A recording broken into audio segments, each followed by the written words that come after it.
You're now tuned in to the hottest podcast in the world, the Stay Woke Podcast, right here on TheSonicBreakdown.com. This episode of the Stay Woke Podcast is sponsored by Concrete Flower Clothing. Hip-hop legend Tupac Shakur once stated, "You see, you wouldn't ask why the rose that grew from concrete had damaged petals. On the contrary, we would all celebrate its tenacity. We would all love it, its will to reach the sun." Concrete Flower Clothing is a dope company that has a strong hip-hop influence in their merchandise, so you should definitely check them out. Their Instagram is Concrete Flower Clothing, and their website where you can purchase that merchandise is concrete-flower.com. Welcome back to another Stay Woke Podcast. This is DeRa Brinson, and you know the Stay Woke Podcast is presented by TheSonicBreakdown.com, so if you haven't read a review, go over there and check it out at TheSonicBreakdown.com. The Stay Woke Podcast is a podcast that we discuss music, movies, even more social issues as well. Basically, we just want you to think and walk away with hopefully some new information or a good conversation at the least. We have Jason Terrell here today. You haven't heard, he was on our the previous podcast where we talked about Profound Gentleman, an organization that he's a founder of. So definitely check them out as well. But we're going to be talking about music today. And specifically, we're going to be talking about Wale's new album, Shine, that just came out earlier this month. So, Jason, are you a longtime Wale fan, or you just recently started listening to his music? So I would kind of call myself a long-term fan, and that I remember listening to him in high school, like 07, 08 for me. I think one of the songs that kind of like really broke me into Wale was Nike Boots. I never saw like a pair of Nike boots before. I remember like Wale rapping about that. I remember he wanted a pair of like Nike boots like really bad, like back in like 11th, 12th grade. But I've always followed him. Like Ambition was like I love that, and I always kind of follow Wale throughout his career. I mean, I have like really right now I'm in a weird place with the album, and I'm sure we can kind of get into that. But yeah. I'm very familiar with Wale's music as well. Just like you, when you said Ambitions is one of my favorite tracks, and I thought was a good project overall. Let's get into this album specifically, and what's your initial feelings about this album? So I think, for me, the album, it was very mixed. It's like, it really 50-50. I actually wanted to like the album a lot, and I just couldn't for some reason. So I actually liked the first, the introduction, like the first 4 tracks of the album, which is crazy. Like, I loved, I think I'm looking at the track list now, like Scarface, Rose, and Gotti. Yeah, that's one of my favorites too. Thank God. I thought I thought even the one with Lil Wayne, it started off really strong, and then for some reason around track 5 or 6, I just couldn't listen anymore. It's almost like it just turned off in my brain. I think, I wasn't feeling the rest of the album at all. And I tried to listen to like 4 or 5 times, but for some reason, it just wasn't clicking with me. And I don't know why. Sonically, it didn't match up with me. I understand. For me, I would say I have about the same impression. I would probably say, I probably favored different tracks than you, but I would say it's about a 50-50. It was pretty hit and miss, just like you. There were songs that I either liked or I really didn't like. There's very few songs that I was kind of indifferent to. Just like you, I liked the beginning, Thank God. Running Back to me was all right. Running Back to me is just really more of it was for the radio. It was specifically made for the radio. So that's really not, it wasn't really my thing, but it was okay. I really like Scarface, Rose, and Gotti. That was a pretty standout track for me. And then, like you said, the second half kind of, I had mixed feelings about, but I did like the last track of Smile. I just like that, the vibe that it presented, the positive sort of feelings that it emanated from it. My PYT, which was his first single that was released from the album, I didn't like at all, really.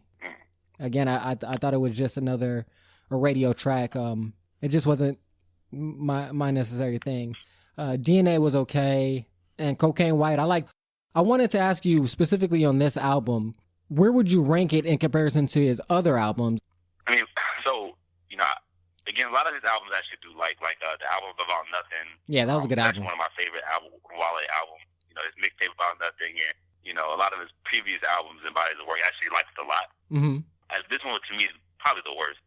Wale album for me, and it just wasn't connecting with me, like lyrically or sonically. I just didn't get it. I didn't have a consistent theme for me to really jump on and kind of ride with.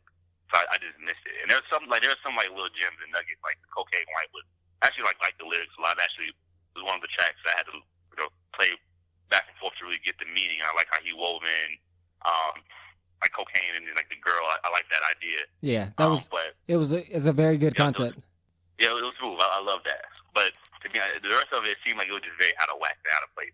Like nothing was really consistent with this one. Definitely agree that it wasn't consistent, and that was kind of the thing that pulled me away from it, as well as some of it. It really felt like he was trying to make a hit album instead of just making an album that he wanted to make or that he enjoyed to make. That's the feel that I got. Like where the album About Nothing, to me, that felt like a real album that he really created and crafted, just because of how well it blended together, the topics, even though there was a myriad of topics that necessarily don't interrelate, but he made them interrelate with the theme of, the Seinfeld and gluing it all together. Where here, it just, certain tracks literally just felt like they were just thrown on because they thought people would like it. That's just my feeling. I would say this is his worst project to date. Well, let me ask you this. In comparison to the albums that have been released this year by everybody, just in hip-hop in general, would you say this is one of the worst projects out of them, or just his worst project? So right now I say his worst project, and to be honest with you, out of the albums that really came out this year has been a lot of the music that has came out this year has been pretty good. Yeah, this has been an anomaly to me. But it's been pretty good this year, and I would say this is one that is on the lower end for me. Okay. I think I oftentimes I like to put Wale. I want to put him at the top with some of like the other his contemporaries like Kendrick and J. Cole. I want to do that, but I just can't. I can't with him. And so this is one at the bottom for me. Okay. This is what I was referencing earlier, is where I kind of want to get into a little bit more of less of the album, because we both weren't kind of gravitating and feeling it as much, to more of a discussion about just Wale in general. Because to me, lyrically, Wale is a lyricist. Yeah. So what do you think is the reason why he's not in that pantheon of Kendrick, J. Cole, Joey moving in there, Logic, those artists that have the same or equivalent lyrical ability but he's not even thinking about Big Sean, because I think Wale's a better lyricist than Big Sean, but I liked Big Sean's album better than I liked Shine. And I don't think Big Sean's album was all that, but I thought it was better. I can listen to it more complete than I can with this one. What do you think? Yeah, and I would love to know your thoughts also about like pre-Wale, then after him signing with MMG, Maybach, what your thoughts are. But for me, it's I don't know if he has a consistent sound yet. It seems like he doesn't have a sound. So I liked Wale that was very poetic, that was super lyrical, that had very almost like ballad raps. Mm-hmm. That was the Wale that I really liked growing up. Just listening to his music. Even like the go-go influence that he had.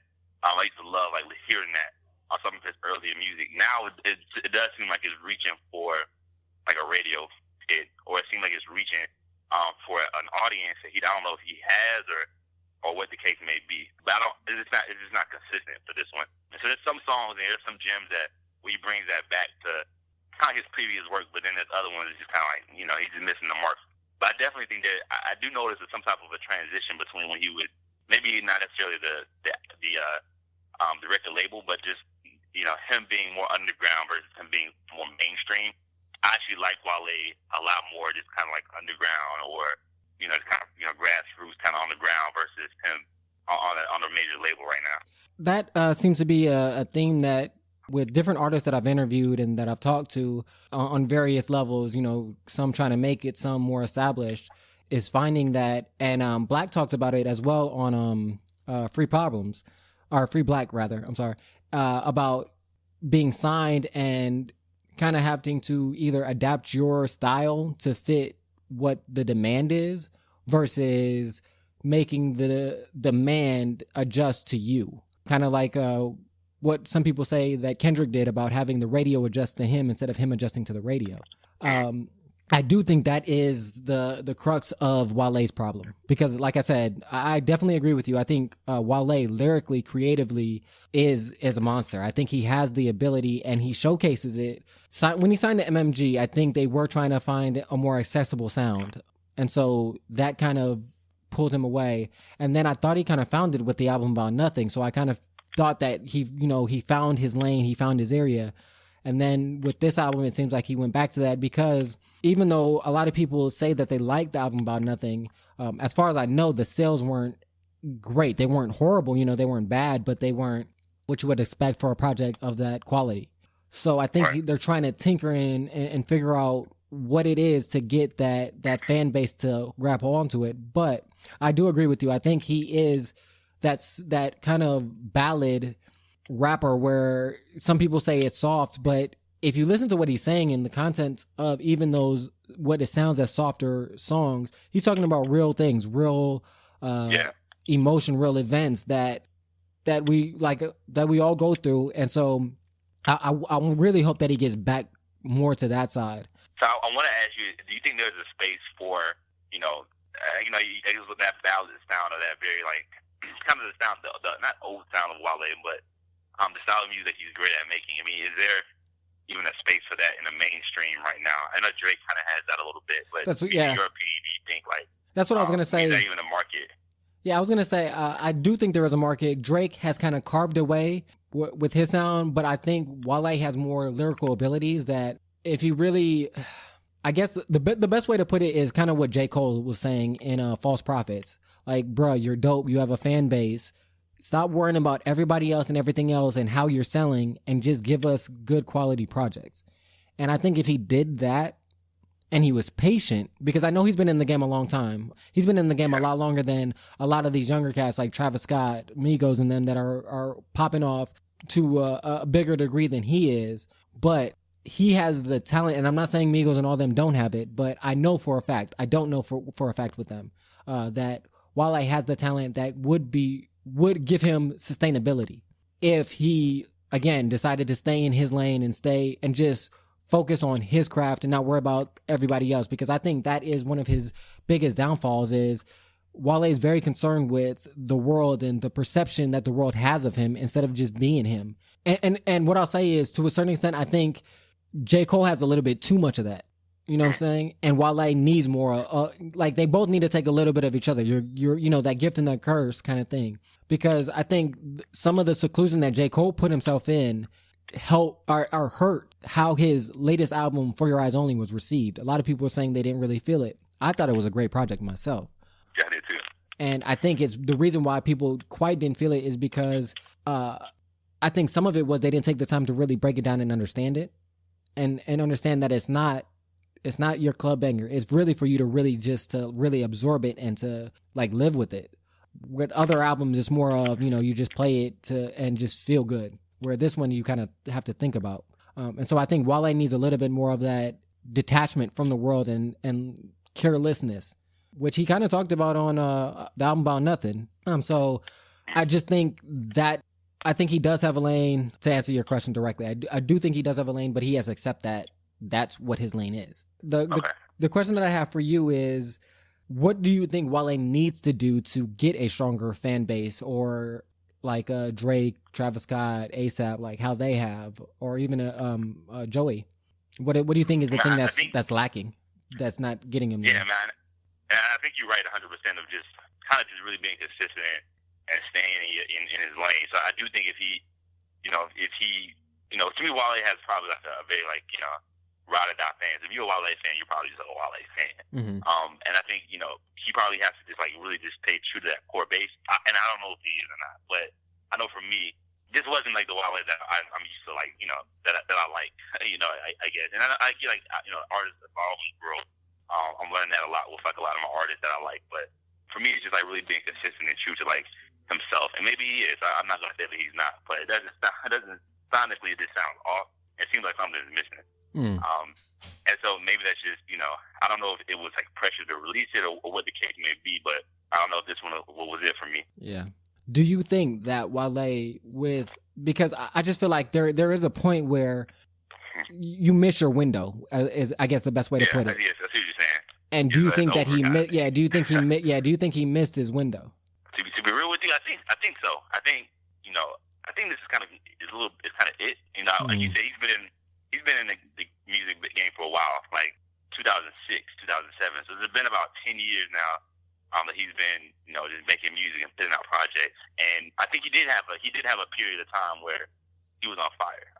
Yeah, definitely. And so he had that. So he had that opportunity to be there and make some great projects and collab with some great people.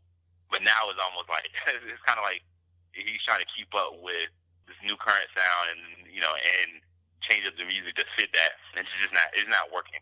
Yeah. People don't look at him the same way, I don't think. And so I don't know how it's almost like you have to kind of be the artist that stands the test of time. And I don't know if Wale will stand that. I think, like you mentioned, he doesn't make people, the radio or people conform to his style. He kind of conforms to fit everything else, given the current time that we're in. So, I don't know. Right now, it feels like he missed that window. I hope, hopefully he's able to get back to it. But I think it might be, it might be it. To just piggyback off that is, I agree with you. I think that it might be that his time might pass. That doesn't mean that he can't still give us good quality music, but I don't think he'll get to the point where I think he wants to be, which is Drake status, in that realm. And the crazy thing about it is he was talked about in that same leaders of the new school, Wale, Kendrick, J. Cole, Drake. And now I feel like he's fallen out of that conversation. Again, I still say he has the skills to be considered in that class, but his overall level of projects hasn't lived up to that quality. As we said with Kendrick, he hasn't given us a bad album. J. Cole hasn't given us a bad album. It's debatable about Drake, but and I want to push. Something that you mentioned is just like, he's not at the level of Drake, right? So I guess are we now saying that Drake is like the standard? Is that what every artist should attain to be? Because I definitely think Drake is an international, global power. It's crazy, right? So. And he does, whatever, how you feel about this music. Some of his projects are, all right, but they're just like popcorn bubblegum rap. Like, it's, and I don't know if that's like the standard. I think that's a standard, but why does that have to be the standard of music? I don't know. And I agree with you. I don't think it should be the standard, but I think at this point it is the standard because of his dominance and cultural influences that he's had for so long.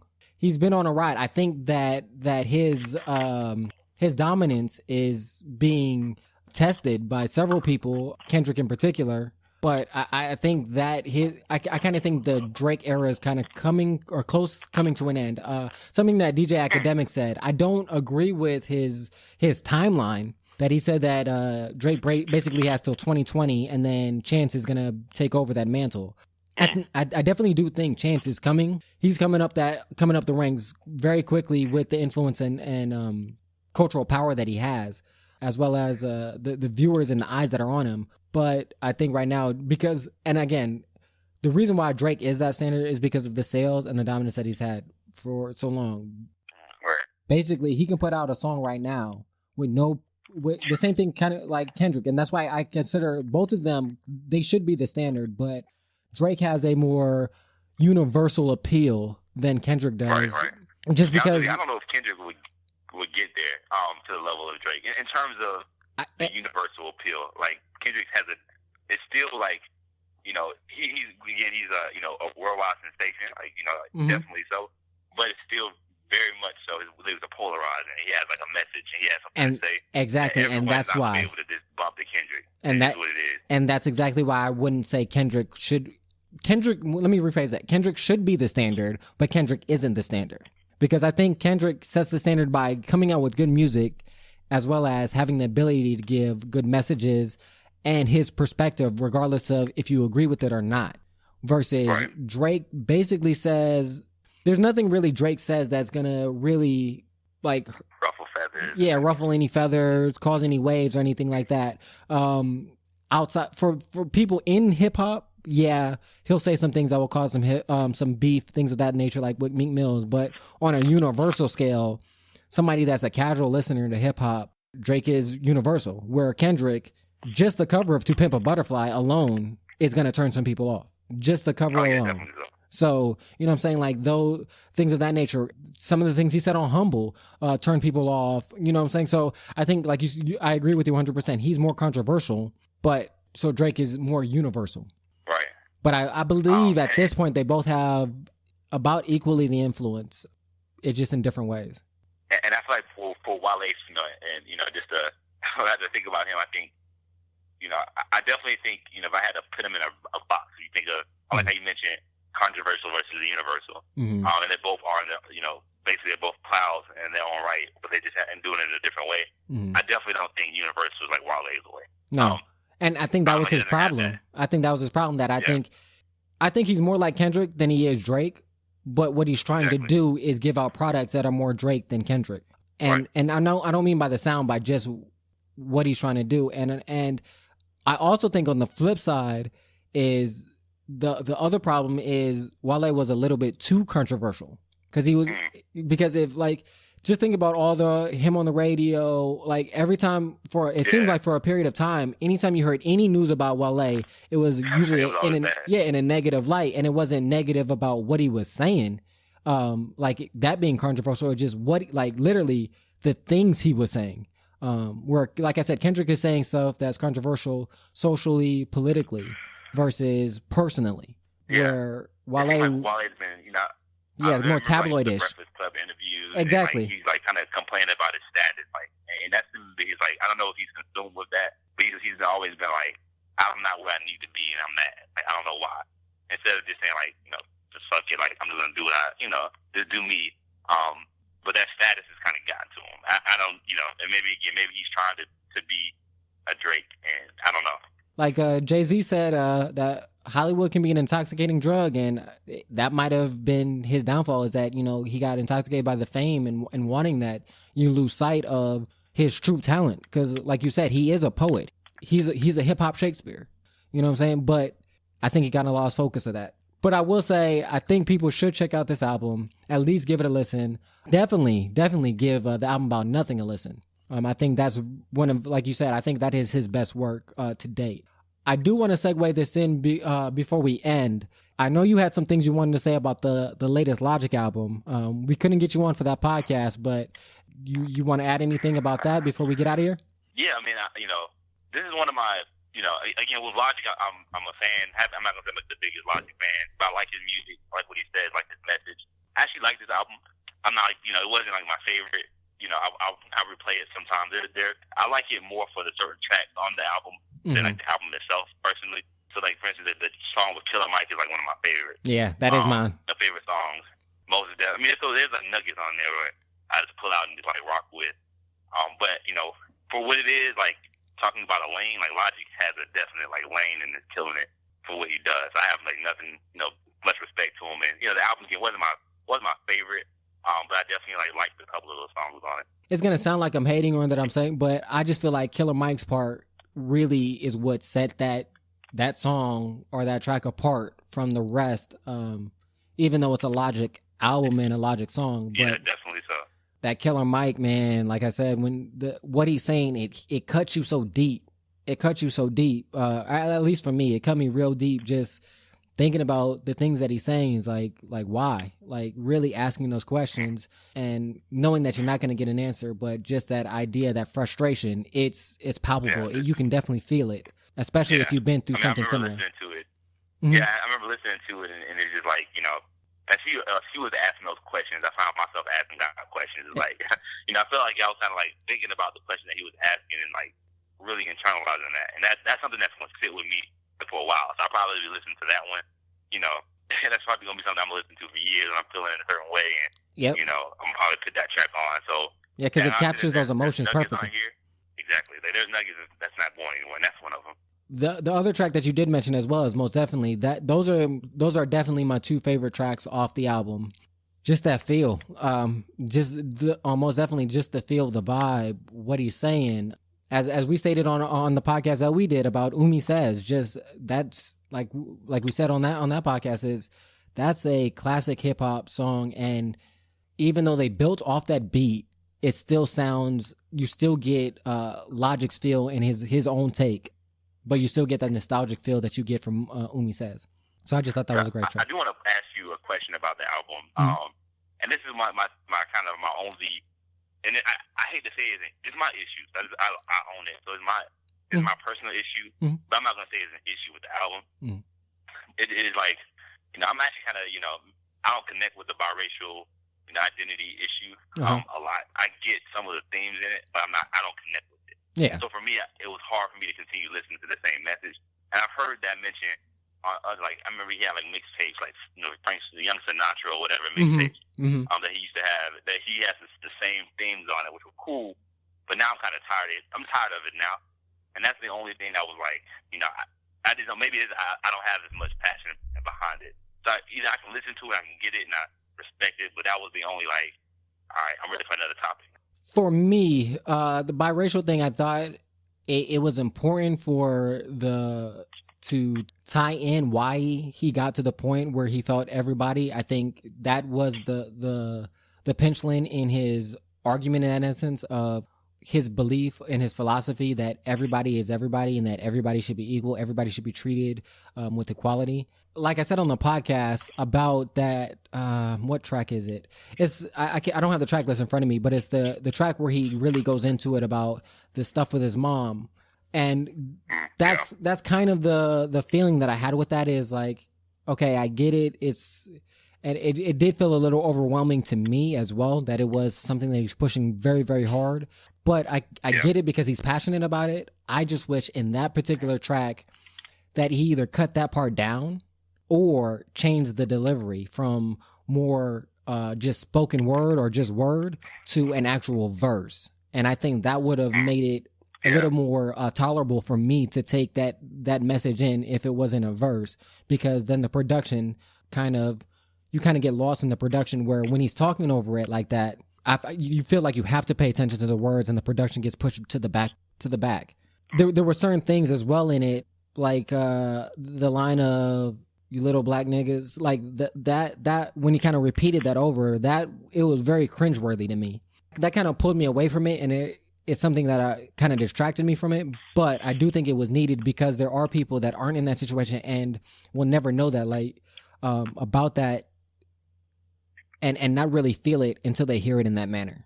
It needs to be shocking. It's kind of the same way that I felt about when Kendrick on For Free, when he says, "This dick ain't for free." The way he says it, the use of just the word "dick" so fluently, I think was purposely to shock you, to make you pay attention, and to really. So I just thought it was just a little bit overused, though, for Logic. Yeah, I can see that. But I do think it was a good project. I am curious to see what his next project will be, because all of them have been conceptual, and I wonder if he's still gonna, because it seems like it's still gonna be following basis with the same story of them inhabiting a new planet. But what will that take be? A more happier feel of more like a paradise of, we made it. We're at a place where everybody's treated equally. We'll see how that will sound, though. Yeah. So is there any new projects or projects out that you want to give a shout out to that you're really, really enjoying before we get out of here? I mean, I think for me right now, the project that, there's a lot of music I'm always constantly playing, but the one I keep revisiting, that's why I ended up buying it, was Damn by Kendrick. So that's going to be, I have to sit with it even a little bit more, but I'm still pulling different things out of that every time I listen to it. So, I actually like To Butterfly better, personally. I think I wrote about it to express my thoughts on it. But for me, definitely check out that review. One I'm revisiting, and I'm going to come back to. Everybody out there, check out the review that he wrote on Joey Badass, as well as Kendrick's Damn, and Joey Badass All American Badass, as well as Drake's More Life. So he has a couple of articles on TheSonicBreakdown.com. We do have the recent article up by Jen Alafero on Logic's Everybody that we just talked about. So, everybody leave us a comment. Let us know what you think about this podcast, what you think about the reviews, what you think about Wale, and what's the reason for his lack of success. Do you think he's in the space that he wants to be in? So leave us comments. Let us know what you think about all of that. I want to say thank you again to Jason for hopping on this podcast and giving his insight. No problem. And, we'll definitely have him back for another one. And like I said, read the reviews on TheSonicBreakdown.com. You know our motto: live, listen to some great music, and above all, love more, man. And we out.